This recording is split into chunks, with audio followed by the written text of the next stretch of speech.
Ang bongga-bongga nga ni Kim Chu. Ang tapang-tapang na talaga niya. Na ginagawa na talaga niya ang mga bagay, eksena na hindi inaasahan sa kanya ng mga fans. Gone are the days na puro pa-sweet at pakilig lang ang makikita mo kay Kim. Heto na nga siya ngayon, nang aakit, nagpapasilip ng cleavage at nagpapakita ng skin sa harap ng kamera. Bukod pa riyan, ang mga nakakalokang dialogue niya na palaban nga siya bilang isang bayarang babae sa harap ng kamera. Kaloka nga na sa mga unang eksena pa lang ng The Alibay ay makikita na agad si Kim na sumasayaw na tila inaakit ang mga barakong nanonood sa kanya lalo na si Paolo Avellino. Pero bakit nga ba sumabak na si Kim sa ganitong klase ng role? Siguro naman as a 35 years old woman, tapos na tayo sa 16 years old role na patini-tini. Pero favorite ko talaga ang mga patini-tini na magpatawa.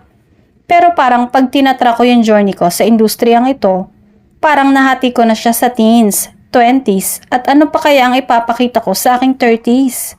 Sabi ko, it's my skin. Natatawang pahayag ni Kim.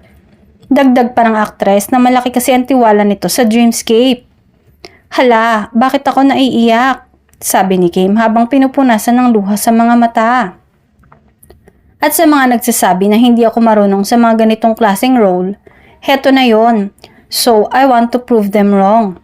At kay Paolo rin naman, malaking tulong din siya dahil nakita ko rin naman ang respeto niya sa akin at sa mga director namin, sa mga cameramen na inaalagaan talaga nila ang mga shots.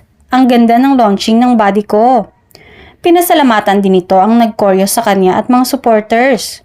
Marami nga nagsasabi na parang nakikita nila si Vilma Santos sa katauhan ni Kim na sumabak din sa mga matitinding role noong kabataan niya.